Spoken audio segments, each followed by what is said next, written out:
Welcome to NightStoryX Fear, where every whisper hides a secret and every story leaves a scar. If you dare to listen, then like, share, and subscribe before the darkness takes you. And tell us in the comments what haunts you the most. NightStoryX Fear, where fear never sleeps. Story 1. The Resident of Weston, Trans-Allegheny Lunatic Asylum, West Virginia, USA.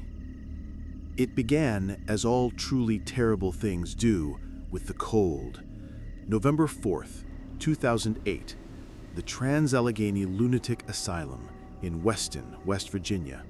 For those unfamiliar with the history of this enormous, imposing Gothic structure, it served for over a century as a refuge and then a prison for the state's mentally ill.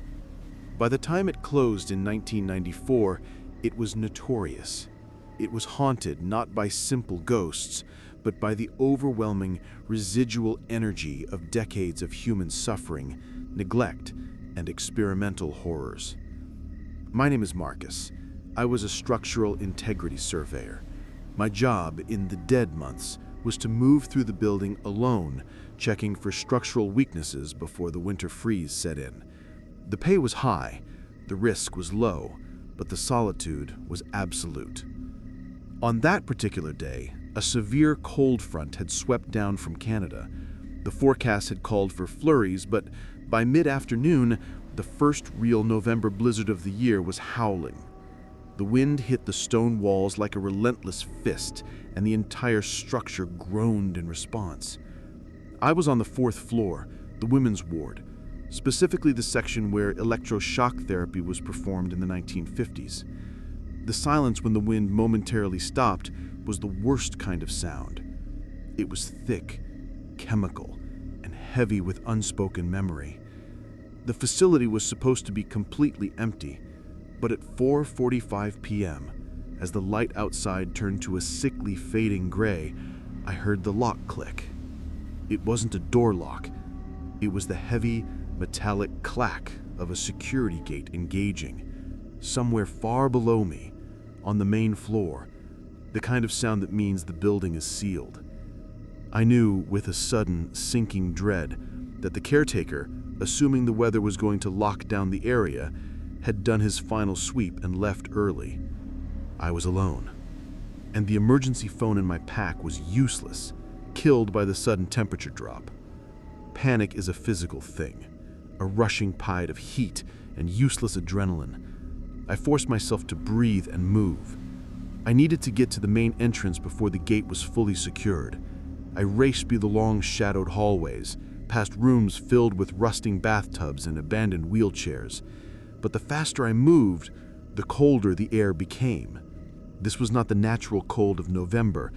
This was the cold that steals the breath right out of your lungs. When I reached the grand staircase, I looked down. The main doors were already barricaded with snow, and the heavy metal gate at the base of the stairs was shut. I could see the glow of the emergency exit sign, but the gate was locked, and the caretaker's truck was long gone. I was trapped in the Trans-Allegheny Lunatic Asylum, and November had just sealed my fate. My training kicked in. Find shelter. I found the old administrative office, a small, solid room on the 2nd floor with a functioning fireplace and a stack of moth-eaten historical documents. I managed to get a small fire going. The flickering light was a tiny oasis against the crushing darkness of the building. The first night was filled with auditory illusions, distant whispers, the dragging of chains, and once the sound of a woman screaming, cut off with a sickening abruptness. I rationalized it as wind howling through shattered panes, but the sounds were too distinct, too human. On the morning of November 5th, I woke to a deeper silence. The blizzard had stopped. The building was utterly still, the silence broken only by the crackle of the fire. I had a small canteen of water and some stale energy bars. I had to wait for the snowplow, which might be days away. I spent the day exploring the basement. This was the most notorious part of the building, where the most abusive and experimental procedures were rumored to have taken place. It was a maze of concrete and shadowed alcoves. Down here, the cold was profound, a physical weight. As I moved past the old intake cages, small iron bar enclosures for newly admitted patients, I saw it. It was too small to be a ghost, too distinct to be a trick of the light. In the corner of one cage, a small pile of something that looked like dried, gray rags. As I cautiously moved closer, shining my flashlight, I realized it was a child's garment, a tiny, antique dress, stiff with age, and something else. I reached out to touch it, and that's when the temperature dropped instantly. The air thickened, and a sound erupted from the corner of the cage. Not a scream, not a whisper. It was the sound of rapid, shallow breathing, right beside my ear, muffled by a pillow or a cloth. I yanked my hand back. The breathing didn't stop. It was frantic, terrified. I pointed my light directly at the source, but there was nothing. Only the empty, rusted bars. I backed away, scrambling up the stairs. When I finally reached the third floor, I felt a rush of relief, but it was immediately replaced by a new kind of dread. The long corridor of the third floor was exactly how I had left it, except for one detail: a wheelchair. It was an old wooden model, the kind used in the 1930s, and it was sitting perfectly centered in the middle of the hallway. I swear, I absolutely swore that the day before I had seen it tipped over and tucked against the wall near the stairwell. I approached it slowly. The wood was cold, but the metal push rims felt strangely warm, almost slick. As I circled it, I heard a soft, rhythmic thump, thump, thump, coming from the east wing of the hallway, the wing I was heading toward. It was the sound of a fist lightly hitting a closed door. I froze, heart hammering. I tried to tell myself it was a loose window shutter, but the sound had a deliberate, measured cadence. Thump, thump, thump, always on the same door. I drew the hunting knife I kept for stripping wire and crept forward. The air in this wing was stagnant, heavy with the scent of disinfectant and stale water. I reached the door, room 412. It was a reinforced wooden door, common for isolation cells. I pressed my ear against the cold wood. The thumping stopped immediately. Instead, I heard something else, a dry, scuttling sound like insects crawling inside the walls, and then a faint, high-pitched giggle. It sounded like a child, choked and dry, muffled by the thickness of the wood. My rational mind snapped. I wasn't going to open the door. I turned to retreat, but then I looked down and saw it. Underneath the door of room 412, a small, dark shadow was spreading across the worn linoleum floor. It wasn't water. It was too thick, too slow. It looked like ancient, congealed blood, and it was seeping inexorably from under the doorframe right toward my feet. The giggling intensified, now sounding closer, as if the child was right on the other side of the door, their mouth pressed against the wood. I did the only thing I could do. I screamed, a raw, useless sound of terror, and I sprinted back down the hall, past the now silent wheelchair, and back to my small, smoky administrative room. I didn't sleep for the rest of my time there. I spent the next 48 hours huddled by the fire, listening. The sounds never stopped. The metallic scrape of the wheelchair rolling slowly on the floor above, the faint rhythmic breathing of the child below, and the constant, terrible awareness that something inside that building, something that had lived in the terror of the asylum, knew I was there and was waiting for the fire to die out. On the morning of November 8th, the sun finally broke through the gray sky, and a snowplow's distant rumble was the most beautiful sound I had ever heard. When the caretaker finally opened the gate, he looked at me, covered in soot and shaking, and simply said, "Rough few days, huh?" I couldn't tell him about the child's dress, the spreading shadow, and the relentless thumping that had replaced the sound of my own heartbeat. I simply nodded.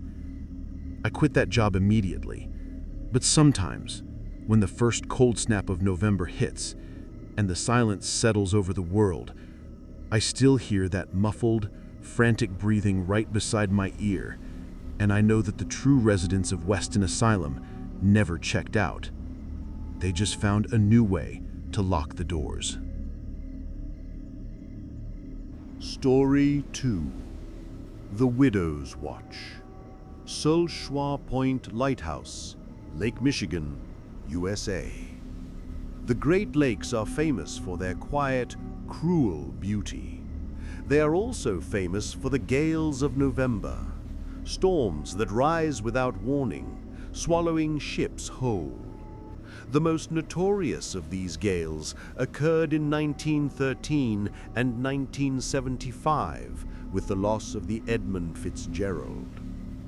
It is this deep, cold maritime grief that permeates the atmosphere of Sulshwa Point. For our story, the year is 1952. The place is the Sulshwa Point Lighthouse in Gulliver, Michigan, a beacon that stands sentinel on the Upper Peninsula, guarding the harbor entrance on Lake Michigan. It is locally infamous for its ghostly keeper, Captain Joseph Willie Townsend, who died in the lighthouse in 1910. Due to the November isolation, his body was kept in the basement for nearly 2 weeks, waiting for the ground to thaw or for a boat to retrieve him. Elias Vance was a young, ambitious assistant keeper, assigned to Sulshwa in November of '52. The head keeper, a grizzled old man named Finn, had warned him. "The captain never left, son. You'll smell his cigar smoke when he's near. You'll hear him pacing the tower stairs. He's harmless, but his wife, she's the one who stays silent." Elias, fresh out of the service, dismissed it as old mariner's superstition. November 12th. The temperature plunged below freezing and the air turned to thick, swirling pea soup fog. The foghorn, a low, mournful bellow, sounded every 30 seconds. That sound became the soundtrack to Elias's creeping dread. Finn had taken the cutter across the lake for supplies, leaving Elias alone for a 48-hour shift. The problems started subtly. While checking the lantern room, Elias noticed the air wasn't stale. It was thick with the scent of cheap, strong tobacco, Captain Townsend's cigar smoke. Elias checked every corner, every ventilation shaft, but the smell was localized, powerful, and vanished the moment he acknowledged it. That night, Elias was working in the keeper's quarters. He was organizing the logbooks, trying to focus on the mundane task. Then the footfalls began. They were heavy, measured, and slow. Thump, thump, thump. Not on the wooden floor of the quarters, but directly above, in the spiral staircase that led to the lantern room. The staircase was bolted steel, and the sound resonated through the entire structure. Elias grabbed his lantern. He knew the tower was empty. He had locked it himself just an hour before. He raced up the stairs.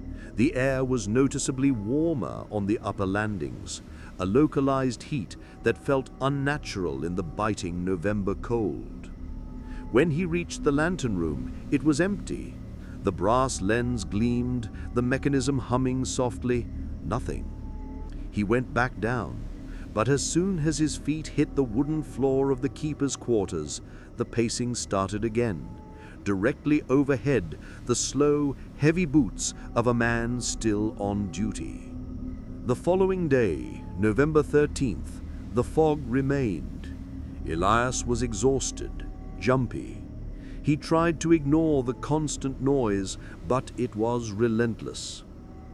In the late afternoon, he went to the storage room near the basement to find lamp oil. The basement was notorious, the very spot where Townsend's body was embalmed. As he knelt by the oil drums, he saw something in the farthest corner, shrouded in cobwebs, a low wooden rocking chair. It was rocking, slowly, deliberately. Squeak, pause, squeak. The sound was not coming from the chair's movement, but from the chair itself, as if the wood was protesting a weight it was bearing. There was no wind in the basement. The air was dead still, frigid, and in that chair there was a visible impression on the cushion, a shallow indentation suggesting someone was seated. Elias whispered, "Hello?" The rocking stopped instantly. The stillness that followed was suffocating. Then, from the darkness just beyond the chair, came a noise so profoundly disturbing it nearly paralyzed him, the sound of a woman weeping. It was not loud, but internal, a deep, shuddering sob that seemed to come from inside the earth itself. It was the sound of a grief that had been locked away for 40 years. He knew this was not the captain. This was the silent one. Townsend's wife, a woman trapped in the grief of having to leave her husband's corpse in the basement. Elias didn't wait. He grabbed the oil and fled, slamming the trapdoor shut. He retreated to the lantern room, the highest point, and spent the night watching the beam cut uselessly through the blinding heavy fog. Up here, he felt safer, closer to the light. But around 3 a.m., the foghorn stopped. The sudden silence was shocking. The beam was still turning, but the safety bellow, the sound that should be echoing across the water, was gone. He checked the mechanism. It was fine. The air pressure was perfect. He looked out into the absolute gray oblivion of the fog. And then he saw them. They weren't in the water. They were standing on the rock shoal, barely visible through the swirling mist, directly beneath the light. There were 3 of them, figures in old, heavy mariners' oilskins and sou'westers, water streaming off their coats. They were impossibly close to the rocks where no one could stand. They were looking up at the light. When he watched, one of the figures lifted an arm pointing toward the light, and the sound returned. Not the mechanical horn, but the raw, unholy sound of a dozen men screaming, a sound of icy terror and the rush of water right outside the glass. The light flickered. In that moment of near darkness, Elias looked down the spiral stairs, and in the space between 2 steel railings, he saw him, Captain Townsend. He was standing on the second-to-last step, looking up. He wasn't solid, but a shimmering dark shape, the outline of his face obscured by a thick, rising cloud of cigar smoke. Townsend didn't move. He just raised his hand, and slowly, deliberately, he placed a spectral finger over his own lips, signaling silence. Then Elias heard the weeping woman again, not in the basement, but right behind him in the small space of the lantern room. It was louder, ragged, full of venomous despair. He spun around, and the weeping stopped. The figures on the rock were gone. Townsend was gone. Only the scent of stale tobacco smoke and the silence of the dead foghorn remained. When Finn returned the next day, November 14th, he found Elias huddled under the lens mechanism, clutching a rusty wrench. The foghorn was silent, but Elias couldn't stop shaking. Finn noticed the dead cigar smell immediately. He looked at the distraught young man and simply said, "The captain wanted silence for his wife. She only cries when the beacon is working." Elias transferred out immediately. He had seen the terror of the shipwrecked, but it was the quiet, resentful grief of the woman in the basement and the complicit silence of the keeper that had broken him. The gales of November claim more than just ships. They claim the sanity of the men who watched them drown.